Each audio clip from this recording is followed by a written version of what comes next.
समझ नहीं आ रहा अपने सैलरी इंक्रीमेंट का क्या करूं। बेटा इतना क्या सोच रहा है? अपने म्यूचुअल फंड्स के एसआईपी का टॉप अप करा ले। This is the right time. क्या समझ में नहीं आया? बेटा इतना क्या सोच रहा है? अपने म्यूचुअल फंड्स का एसआईपी टॉप अप करा ले।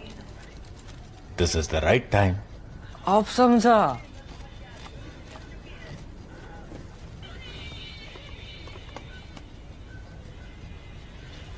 Mutual fund investments are subject to market risks. Read all scheme-related documents carefully.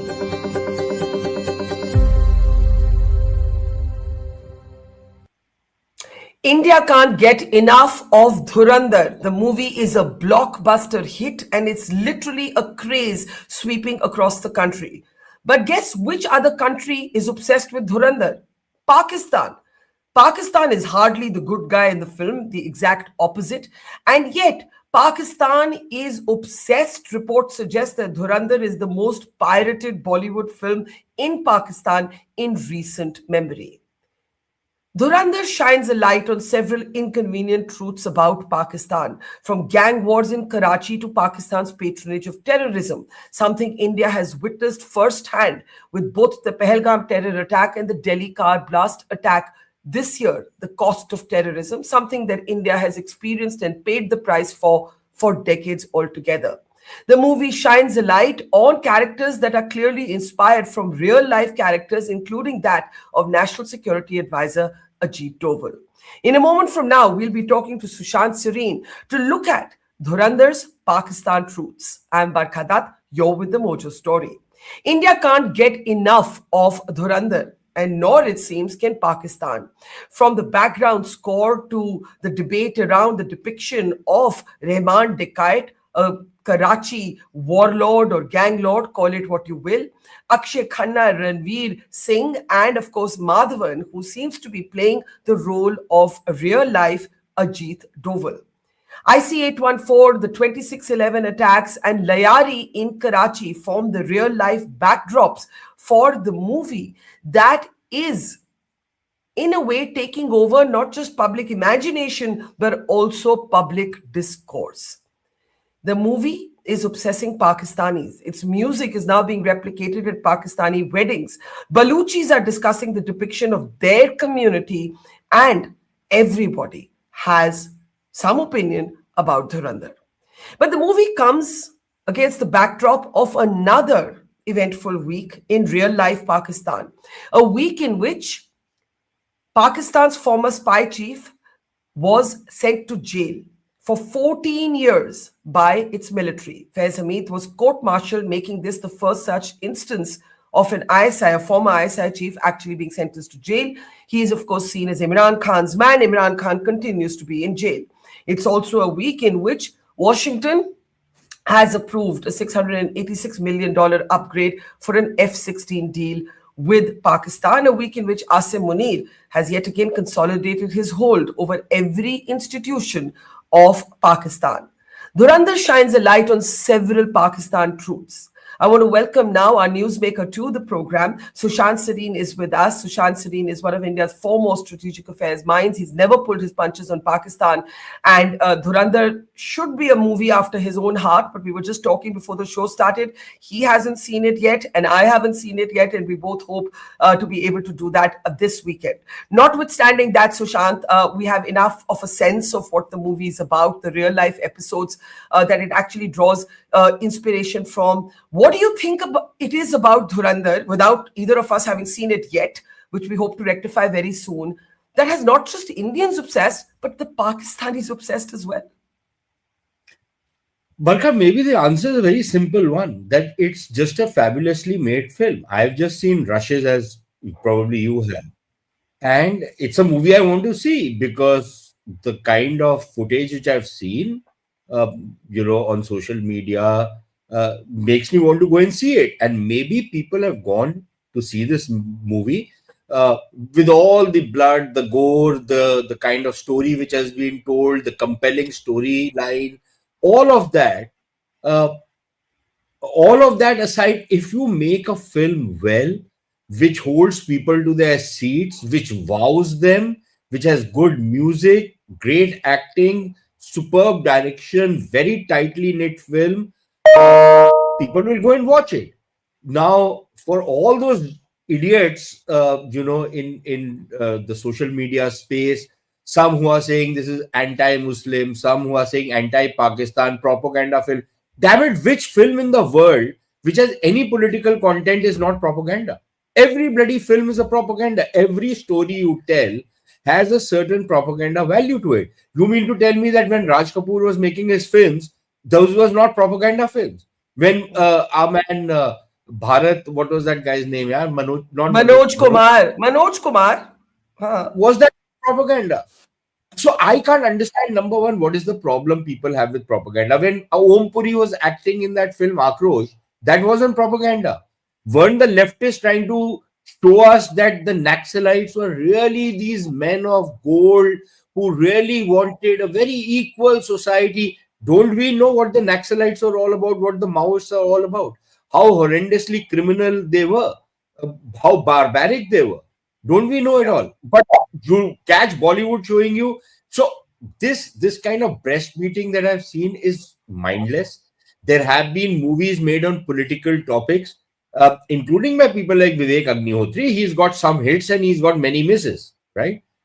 He made Bengal Files after a topic which is extremely important. But maybe people didn't like the film because maybe people thought it is not a well-made film. But they saw Kashmir Files and they thought it was fabulously made and they went and saw it. So, movies should be taken as movies. Go and appreciate them if it's a good movie. And I that is what probably the explanation is. And of course, there is a certain curiosity value because I think it's a brilliantly again, let me qualify, I haven't seen it, but I suspect it's a brilliantly scripted film where you've taken real life characters, very compelling characters, each one of them. Whether it's of course Ajit Doval, who I've had the privilege of working with for some time, whether it is him, whether it is a guy like Rehman Dakait, who was a larger than life figure, Chaudhry Aslam, who was again this super cop in Karachi, notorious for his brutality, for the kind of butchery he did, and in fact the traditions he created in Karachi police, where another of his proteges, a man by the name of Rao Anwar, would catch hold of young Pashtun men and kill them in cold blood, something which gave rise to the Pashtun Tahaffuz movement in Pakistan. Where he just caught hold of this aspiring model and killed him in cold blood because the guy didn't pay him money. And he was a favorite of Asif Zardari, as was Rehman Dakait, as all other despicable character in Karachi, favorite of Asif Zardari and his damn, what do I call that guy? His son, Bilawal Bhutto, favorites of these guys, because these are the people who give them protection. These are the people who give them all kinds of monies, everything. So Rao Anwar used to be called by Asif Zardari, Mera Beta.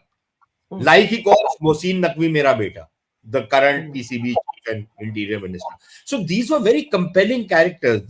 And people who say that this is fiction, you have been a journalist for many, many decades now. Reality is often much more nasty than what they show in fiction. It's actually more, it's more stark and it's more unbelievable than what they show in fiction. Especially in the line, the kind of stuff which we are talking about. So whether it's Chaudhry Aslam, Rehman Dakait, which I believe it's this guy Nabil Gabol. Nabil Gabol is on public television. You can look at him and you know that he's a slime ball of the highest order, right? A typical Pakistan People's Party guy, a man who did his politics in Lyari, who was known to be involved with all these groups. The politics which is shown out there, I think it very much conforms to what is happening. So the bottom line is that you pick up these kind of very compelling characters who are real life and you weave a fictional account around them, which makes for an extremely compelling story. So if people want to go and see a well-made film, What's the problem? And I just want to say that every war and espionage film made in any part of the world is going to be made from the perspective of that country. Like, I cannot think of a single movie, which has been different.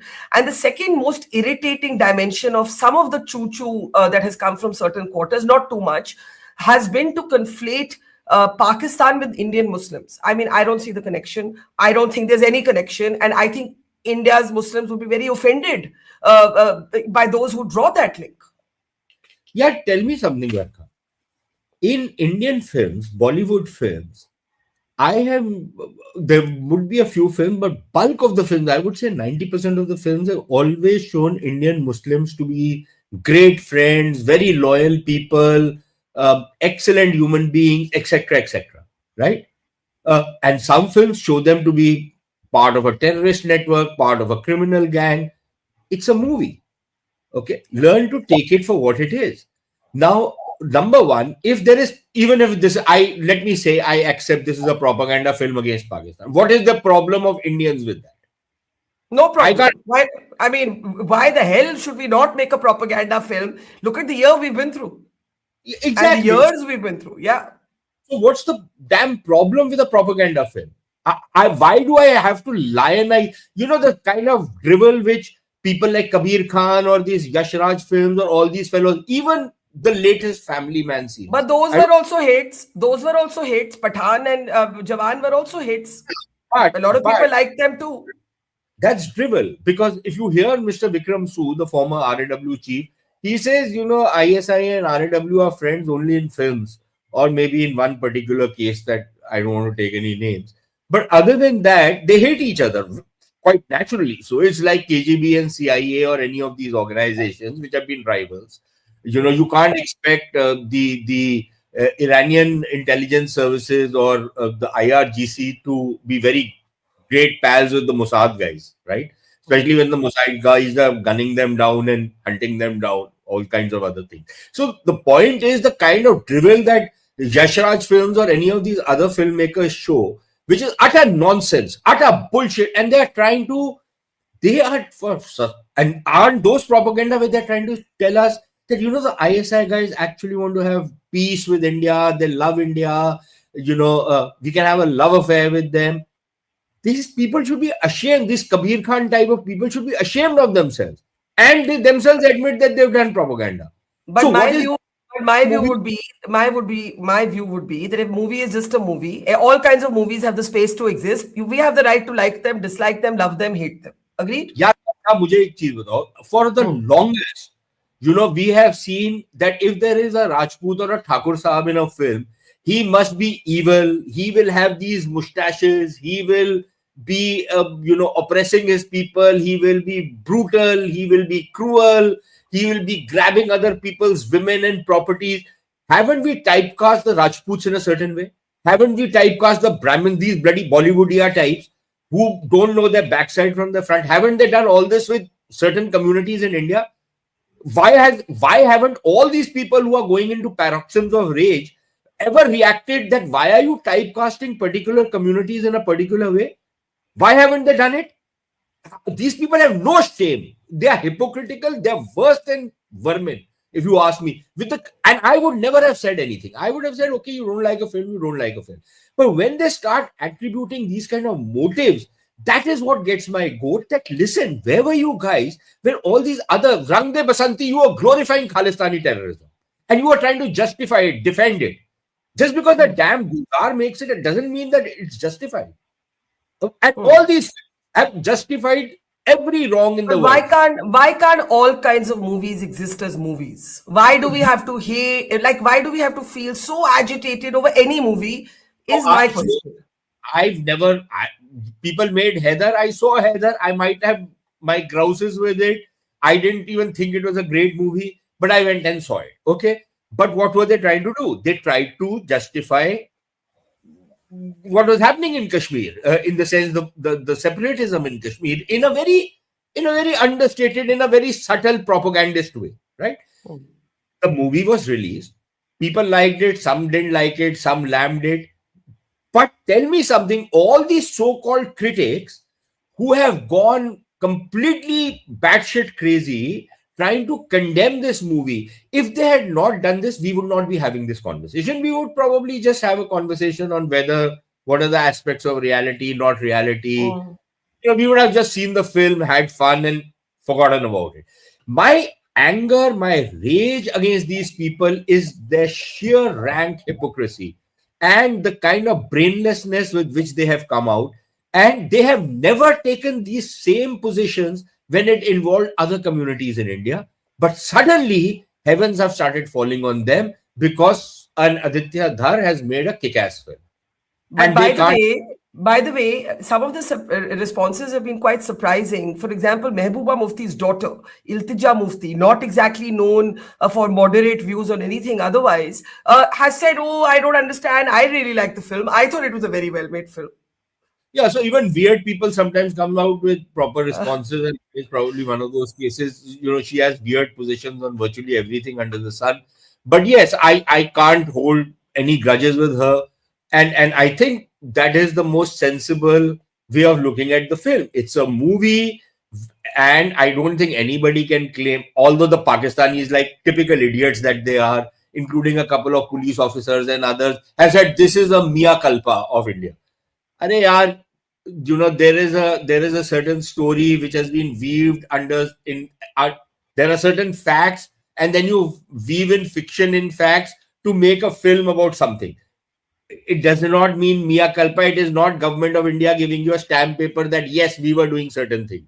Now, if Indians want to be very happy with Karachi gang violence, in which certain people who were also carrying out operations against India have been killed by one of their own, how is it a mea culpa of India? Supposing I want to take credit for it, I can take credit for it. But that does not mean that I have done it, right? So in India, all kinds of views exist, all kinds of wackos are there on social media who are willing to take credit for all kinds of things.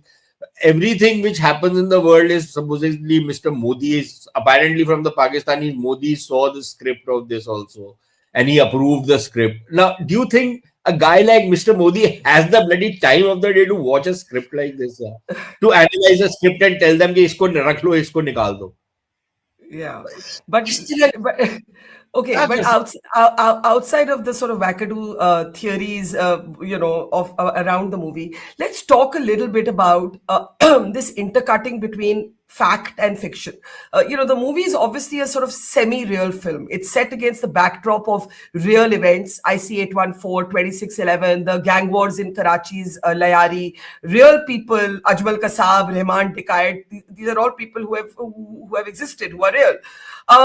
And therefore, and I will reserve my judgment on this particular aspect till I've seen the film, some people have argued, can you blur fact and fiction? Can you blur fact and fiction? So Rehman Dakait, real guy, links to the PPP, perhaps as you were saying, linked to Benazir Bhutto's assassination, but also in the movie evidently, and I don't want to give away spoilers, but evidently also linked to 2611. So people might start bringing a kind of, okay, how much of it is real, how much of it is timelines blurred. What do you think of that debate? No, look, that is a natural debate. I don't deny the fact that, it's like people seeing Mughal Azam and saying that this is what the Mughal Empire was all about. Now, come on. If anybody is telling me that Mughal Azam made by K. Hasif or that other movie, Jodha Akbar, I think that was the new one. Those are, again, it's some facts and then you fictionalize a certain fact and make it into a romantic story. Please tell me, many of the people in this country, many of them, I can't say the percentage, I suspect it will be a very high percentage, their history of Akbar's reign would be either Mughal Azam or Jodha Akbar. Now, how real is that? Why should Jodha Akbar then be made? Please tell me. So that's the same argument in this particular case, isn't it? That it's a movie. It's not as though the makers of this film have said this is the reality and we are showing you reality. Okay, they've said, yeah, that it's weaved around real incidents and it's a fictional account. Fair enough, it's a fictional account. Now, if somebody wants to only see the real aspects of it and imagine the entire movie is real and there was a guy like this who went and did whatever he did, and it helps them sleep better, good for them. That does not make it real. Okay, Yeah, so and I they can think and they can make the effort to read 4 articles about it if they want to find out what actually there happened. there are reams and reams that have been published in Pakistan on what was happening in Lyari at that point of time. Do you know, even before the Taliban did it, the Lyari gangs had done it. There was a certain gang war. One lot had killed another lot. They beheaded the guy and they played football with that guy's head in Lyari. This happened before the Taliban did it to the Pakistan army soldiers. So Yeah. these Lyari had become an area where the the worst kind of violence was happening, and it was being done under political patronage of this great progressive Pakistan People's Party of Benazir Bhutto and her dissolute son, this Bilawal, fellow, Bilawal, yeah, Bilawal. yeah, uh, right, and of course the father, who is, you can call him whatever you want to call, and some of his aides who are now his advisors in government. I mean, the father is probably one of the most Machiavellian, for lack of a better word. I don't know what to say about. And so are some of his advisors who are right now with him, because he has this low cunning, right? Asif Zardari has low cunning. He tries to act as though he's very smart, but please tell me, what has he achieved? His party, which was a national party in Pakistan, is now reduced to a few districts of Sindh, interior Sindh, not even Karachi, right? But he sponsored the Karachi gangs partly because that was his pushback against the MQM, which was ruling the roost in Karachi. So you need to explain. You have to explain this to people who have no idea. Basically, Rehman Dakait, who comes up as a sort of gang lord in Lyari in Karachi, is linked closely. The movie shows this, but so do the facts, to Benazir's PPP. In any case, this is Sindh. This is where the PPP dominates. And what plays out is kind of a proxy political war between the PPP and the party of Muhajirs, who are the people who originally went from India to Pakistan, the MQM. Just explain this, for people who know nothing. So Karachi was predominantly a Sindhi city until partition. And I think it was dominated by the Hindus, who then were ethnically cleansed from Karachi and had to flee. So the Sindhi Hindu came out to India, and the Sindhi of Karachi was reduced to a minority by the influx of people who went from UP, Bihar, and these areas, CP is Madhya Pradesh, and this entire belt, Gujarat, who went to Pakistan, and many of these people gravitated to Karachi because that was the capital when Pakistan was created. The capital to Islamabad was moved much later on. I think in the 70s, if I'm not mistaken, late 60s, they started moving the capital, but finally moved much later. So Karachi was the capital, and as is natural, it's like a lot of the Punjabi diaspora which came into India, your family included, came to Delhi because it was the capital. So it was a natural. So the local Sindhi was reduced to a minority, number one. Number two, Lyari is an area which is dominated not so much by the Sindhi, but by the Baloch. It was Baloch who had come and settled out there for many, many generations. So it was essentially a kind of a township dominated by the Baloch. But again, the Sindhi and the Baloch thing was never as stark as the Muhajir. Muhajirs are the Indian, the Gangetic plain Muslims, for want of a better word, who had migrated to Pakistan. They are called the Muhajirs, who are Urdu speaking. So the Urdu speaking lot was always a daggers drawn with the Sindhi and the Baloch lot, which was in Lyari.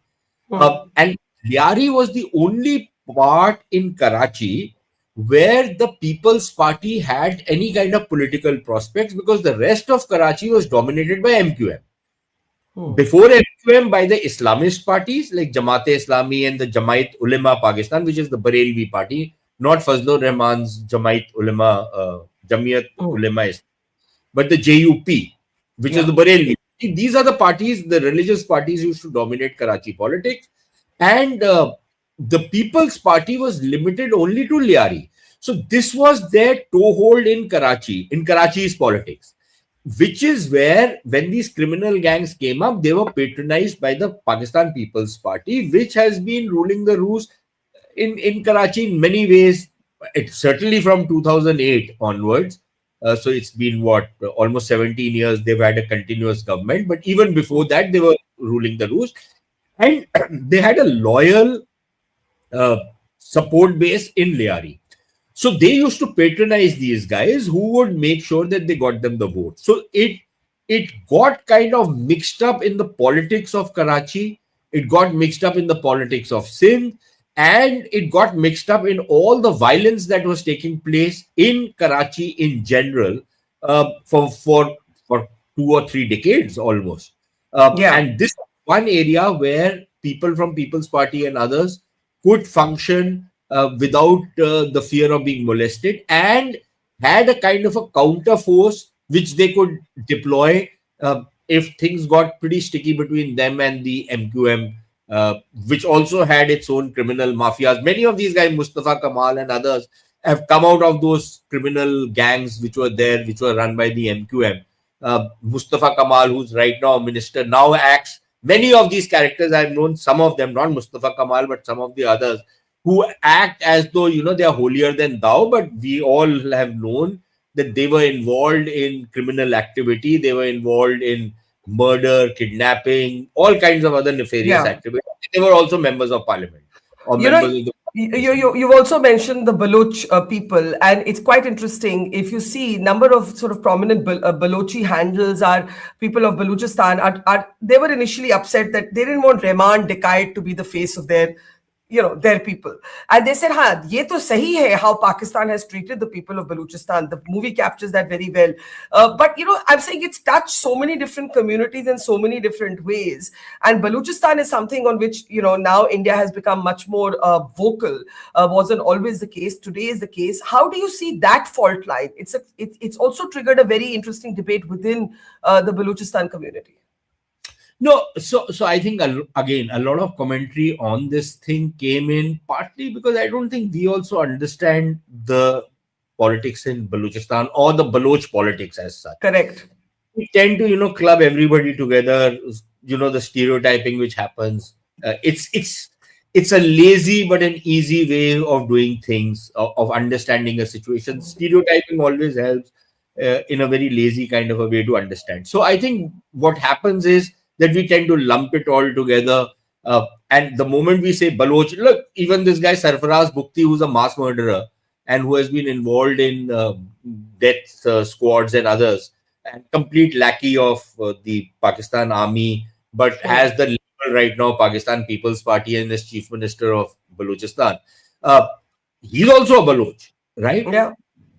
But is he a Baloch? Do the Baloch admit him as a Baloch in the sense of somebody who hates the sight of the Punjabi army and the Punjabi domination and colonial policies in Pakistan? He's a collaborationist, right, with the Pakistan army. So what happens is that when we talk like this, we tend to lump it all together. And on the other side as well, when people see just bits and pieces of a movie, then they try and imagine certain things which might not be there in the movie.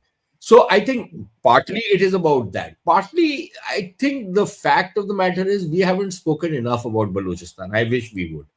Because the kind of horrors that are being visited by these Pakistani Punjabi Muslims on the Baloch, I think it's next to nothing. It's in some ways, it's kind of East Pakistan light in some ways. Maybe because the numbers are not as many in Balochistan, so it's East Pakistan light. The kind of genocide they committed in East Pakistan, a lot of it is being done in Balochistan. But, you won't catch the Europeans talking about it. Their human rights and everything stops when it comes to Balochistan. The Americans have always been disingenuous when they talk about human rights. If human rights helps their cause, the Americans talk of it. Otherwise, they are quiet about it. You will not hear them talk about the fact that students are being picked up from universities and disappeared. Their dead bodies are being found thrown in the wilds in Balochistan. You are seeing women being raped.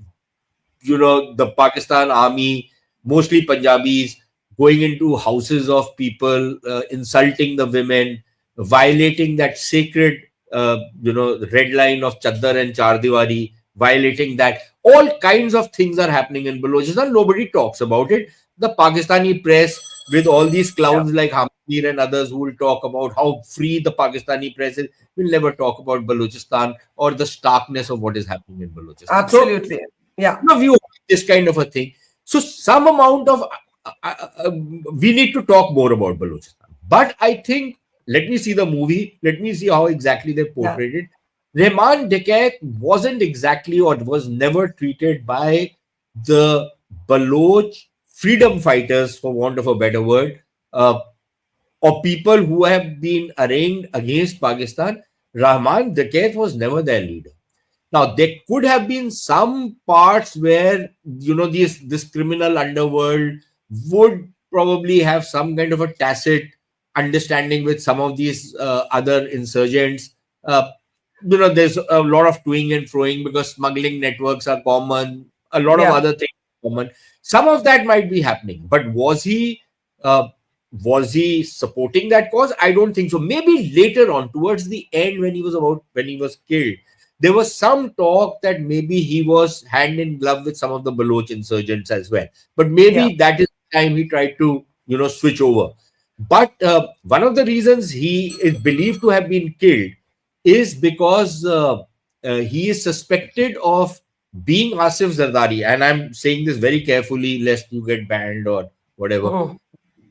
There are insinuations, there are suspicions, there are allegations that there were a couple of guys, Rehman Dakait and another guy, Khalid Shahenshah. If you see one of the videos of Benazir Bhutto, I think the last video when she's addressing that in Rawalpindi, there is this guy who is it that or the time when she had come to Karachi? I forget now. There's this guy, Khalid Shahenshah, who's part of a bodyguard brigade and who is making some gesture like this, and there was a lot of controversy on that. And shortly after, I think in 2008 or 2009, Rehman Dakait was killed, and then this guy Khalid Shahenshah was killed very mysteriously. Was it? And these are the allegations. Was Asif Zardari trying to wipe out the slate? Wipe the slate clean? There were others also who have been suspected of being part of that plot. Because the way Asif Zardari, who was being kept out at one point of time, Benazir Bhutto was coming back in 2007, she had studiously kept Asif Zardari in New York and said, "You are not coming back with me. You will have no role to play if I am forming a government." And suddenly she dies, and Asif Zardari comes back and is the master of all his surveys. He ruined the party. He ruined everything. He made billions of rupees, bought a chateau in France, and fancy apartments in New York and in Dubai. And his son, of course, claims that this is all from honest money. Nobody tells us what they've ever earned in their life. The son, absolute fellow, what has he ever earned in his life? Where does the money come from? So let me ask you a quick last question before we let you go, Mr. Doval. Clearly, Madhavan's character is inspired from Doval. Even the look, and I mean, you can just tell it by looking at the photos. And these are of course real life pictures. But if you look at that intercut between Madhavan and Ajit Doval, you see that Mr. Madhavan has clearly modeled himself. There you can see it on Ajit Doval. Again, you and I haven't seen the movie. We hope to rectify that this weekend. But just a quick thought on Ajit Doval and how he captures so much of popular imagination. Nobody really knows him except maybe people like you who worked with him. Me as a young reporter used to interact with him. Now one doesn't have that access. But any sort of comment you'd like to make on Ajit Doval? The good spooks in India never talk. So I worked with Mr. Doval, not in what he is famous for, but when I was in the Vivekanand International Foundation, was at that point of time. And he's not a man of many words. He keeps quiet. He listens much more. People like him, people like Vikram Sood, who, a man I have great admiration for. I have known Vikram Sood, for example, for almost 30 years now. Yeah. I dislike the man immensely because not once has he said anything which is remotely controversial. We've had very good conversations, Yeah. but never revealed anything what these guys have ever done. Yeah. All of these, the good spooks never talk. People like Tilak Yogeshwar and all, they never talk. They keep silent. They'll talk about politics, contemporary stuff. Yeah. What is the thing about Mr. Doval? He doesn't talk about what things are. Yes, on policy matters, I think he always had a very, very strong concept of how India should handle national security affairs. I think he was very uncompromising. Yeah. And people think I'm uncompromising. You got to see Mr. Doval to understand him. Because it's very clear. He said, and I think one of his interviews, I think to Smita Prakash, he has said, that, look, you can't compromise with national security. You don't compromise with terrorism. So I think he was very clear, even in those meetings we used to have in PIF.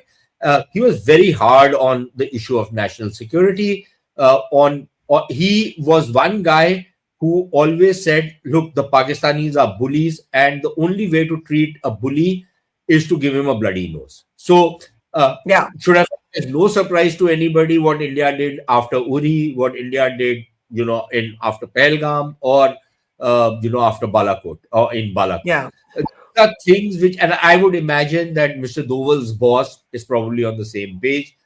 These are guys, who are not ready to take Pakistani terrorism lying down. They are going to hit back, and they're really hard. So that is very clear, very uncompromising on issues of national security. He's not a guy who chases, the media or stuff like that. He will have a couple of people, I don't want to take names, through whom, if he wants to convey a message. Of course. I think we all know the names, but I don't think it's proper to name those names. In those, that they are coming from Mr. Doval. This is Mr. Doval talking. Absolutely. Absolutely. But for now, we're going to have... Sorry. I was just going to say, for now, we're going to have to satisfy ourselves watching Madhavan as Ajit Doval on the big screen. And Sushant, I'm looking forward to having another conversation with you after we've both seen the movie, because a lot of this is based on the rushes, and we're going to both see it this weekend. So that should be fun. Thank you so much, Sushant. It's been a great conversation, and look forward to a sequel after we come back with having actually gone deep into Dhurandhar. Thanks so much. We can do that in March when the part 2 comes. Okay, Sushant, thank you. Have a great weekend, everybody. Thank you. Bye. It's great to see you here. Thank you for watching our work. If you haven't subscribed yet, don't forget to click the bell icon and subscribe to Mojo Story and support independent, robust journalism.